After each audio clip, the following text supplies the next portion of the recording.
The swinger and shot of the goal. Still Lionel Messi! Pep Guardiola beats Sir Alex Ferguson for the second time in 2 years in the final. Whatever happens now will go down in German football history. This wasn't a mistake, it was an invitation.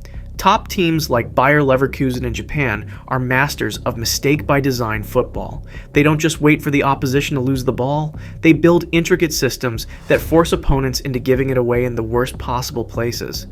They build cages, not just defenses. A pressing trap is a tactical system designed to guide the ball into a specific player or zone, trigger a coordinated press once it arrives, and create an overload to win it back. In this video, I'm breaking down their 5 most lethal traps and giving you the exact drills to implement them with your team. This is the ultimate coaching guide to turning your defense into your most potent attacking weapon.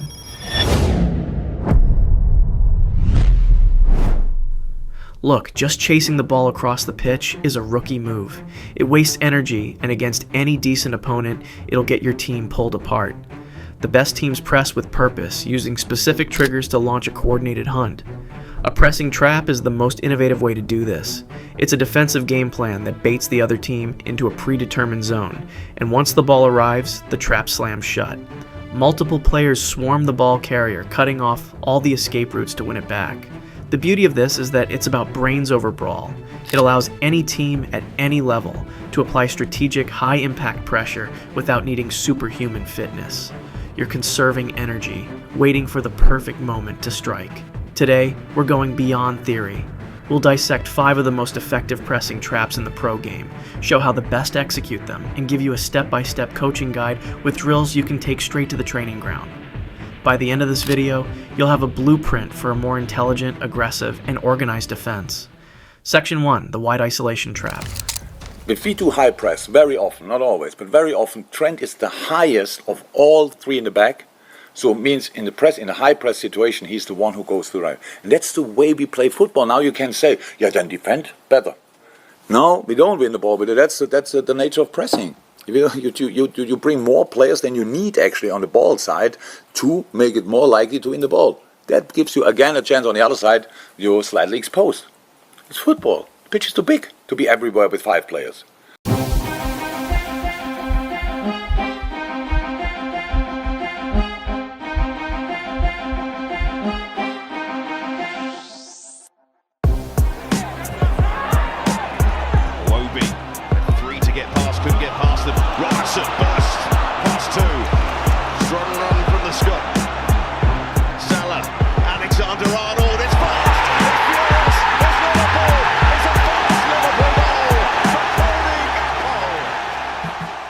First up is the most common trap you'll see, the wide isolation trap. Top teams love it because it's simple in concept, devastating when it works, and it uses the most reliable defender on the pitch, the touchline. The idea is to make the middle of the pitch look like a fortress. Your team stays compact, shuts down central passing lanes, and makes it look impossible to play through the middle. Frustrated, the other team sees space out wide and plays the pass to their fullback or winger. But that pass isn't a solution, it's the trigger. The moment the ball travels to the flank, your team explodes into action and uses the sideline to cage the player in. It starts with your team's shape. In a 4-4-2, the 2 forwards block, passes into the opposition's holding midfielders. Your central midfielders stay tight to their opponents, denying access to the heart of your formation. Body shape is critical. Players are angled to block passing lanes, not just standing nearby. This forces the opposition center back to look for the easy pass wide. As the ball travels, the trap springs.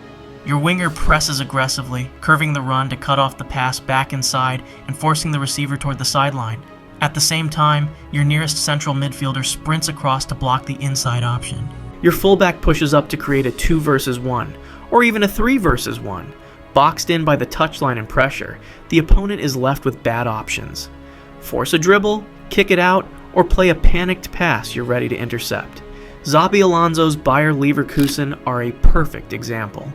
Defending in a compact 5-2-3, their congested midfield naturally funnels teams wide. When the ball reaches an unsuspecting fullback, wingbacks like Grimaldo or Frimpong engage with intensity. Supported by midfielders and attackers, they form a suffocating triangle of pressure, often winning the ball in prime counter-attacking positions. Teach this in phases. Start with defensive shape against cones or passive players. Focus on angles, distances, and screening the pivot. Next, introduce a condition 7v7 plus goalkeeper. Mark wide channels and reward the defending team only for winning the ball inside them. Turnovers in central areas don't count. Finally, move to 11v11. Listen for triggers. When the pass goes wide, players should communicate, now or trap. Praise coordinated actions, not just turnovers. Perfect execution matters more than immediate success. Section 2, the backward pass trigger. This trap isn't about location, but decision making. The backward pass trigger punishes hesitation and turns a safe reset into danger. A backward pass often signals a stalled attack. Instead of holding shape, your team steps up together the moment the ball goes backward. This compresses space, removes options, and forces rush decisions. When an opposition midfielder plays back to a center back, that's the trigger. Your striker presses with a curved run to block the switch. Wingers jump to fullbacks. Midfield surges forward 10 to 15 yards. The defensive line must step up and sync. If it doesn't, the press collapses. The ball carrier is left with two choices: play through pressure or launch a hopeful long ball that your defenders are ready to win. Leverkusen's gegenpressing shows this perfectly. After losing possession, their reaction is instant, especially if the opponent retreats. During dominant spells, they average nearly 54 recoveries per match. A backward pass is blood in the water. Start with walkthroughs. On the coach's call of back, the defensive unit steps up as one. Film it. Players often don't realize how staggered they are. Then play 8v8 on a short pitch. Any backward pass is an automatic turnover. This reprograms players to see retreating passes as pressing opportunities. Finally, in 11v11, challenge your team to regain possession within 5 seconds of a backward pass. Count it. Turn defending into hunting. Section 3, the Invite the Six Central Trap. This one is more surgical. Instead of trapping a space, you're trapping a person. If you've done your homework and know who on the other team struggles under pressure, this trap ruthlessly exploits them. The concept is simple. Identify an opposition player who is uncomfortable on the ball, often a defensive midfielder, the six, or a less technical center back. Then, your team's defensive shape is designed to deliberately leave this player open, making the pass to them look like the obvious, easy choice. As soon as they receive the ball, the trap snaps shut. 2 or 3 of your players close in from different angles, creating instant panic and forcing a turnover. You've made their safest pass their most dangerous one. Your striker blocks the pass to the other midfielder, making the target look free. When the ball arrives, the striker presses from behind, the nearest midfielder closes from the front, and the second midfielder slides across. Passing lanes disappear instantly. With pressure front and back, turnovers follow. Think of the incredible defensive discipline of Morocco during their historic 2022 World Cup run. Their success was built on a solid, compact 4-1-4-1 defensive block. They didn't necessarily man-mark, but by staying so incredibly organized and protecting central spaces, they forced teams into predictable patterns. When the ball went to a player in a congested area, you'd see them converge as a unit, recognizing the trigger to press a vulnerable ball carrier. It was a selective, intelligent press designed to cause chaos with minimal energy. Use a 6-volt 4 rondo. Only 4 outside players are pressable. Defenders must identify and trap the correct target together. Progress to 8 versus 8, and award extra points for winning the ball from the designated target. Players naturally adjust shape to lure possession toward them. Section 4, the goal kick trap. This is a specialized trap that turns one of the safest moments in the game, a goal kick, into a high-stakes gamble. The goal is to force a predictable rushed clearance that you are set up to win. From a dead ball, you deny short options and force a predictable long clearance you're ready to dominate. As the opponent's winger dribbles down the flank, the trap begins. First, your fullback engages them. Their main job isn't to win the tackle, but simply to stop their forward progress and force them to slow down or turn. That hesitation is the trigger for the overload. Your nearest central midfielder, who has been tracking the play, sprints at a 45-degree angle to close the space from the inside, cutting off the pass back to the middle. Your winger, who might have been beaten, recovers and presses from behind to cut off the drop pass. Your number 10, or an advanced midfielder, can also shift across to become the fourth man, completely shutting the door.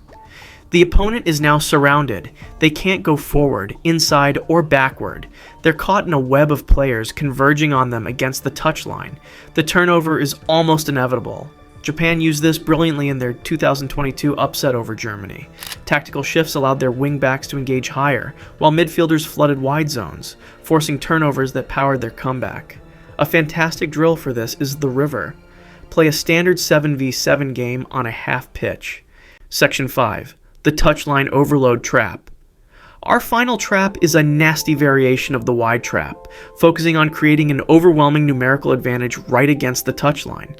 Create 2 rivers, channels about 5 yards wide, running down the pitch next to each touchline. The rule: if the ball enters the river, the defending team can send as many players as they want into it. The attacking team is allowed only 2 players in the river at once. This immediately teaches your players to see the ball entering that wide channel as a trigger for a collective swarm. They'll learn to abandon their central positions to create that 3v1 or 4v2 overload. To progress this, play an 11v11 game with a scoring incentive. The defending team gets 1 point for a regular turnover, but if they win the ball inside the wide channels and it leads to a shot within 8 seconds, it's worth 5 points. This focuses the team not just on trapping, but also on the lethal transition that follows. These 5 traps, the wide isolation, the backward pass trigger, the invite the 6, the goal kick trap, and the touchline overload, all share one powerful idea. Modern defending is proactive, not reactive. It's about setting the terms. It's about dictating where the fight happens. Pressing isn't mindless running. It's about moving together for a common purpose. Sparked by a cue the whole team understands. When you teach your team these patterns, you empower them to defend with their brains, not just their legs. You give them a structure that builds confidence and turns your defense into the launching pad for your best attacks. If you found this helpful guide, be sure to subscribe and hit the like button for more tactical breakdowns. Let us know in the comments which of these traps you'll try with your team first. Thanks for watching, and see you in the next one. Smart fans don't just watch, they analyze. Over 100,000 thinkers strong. Join us on the road to 250,000. Tuesday, Thursday, Saturday. Subscribe and raise your football IQ.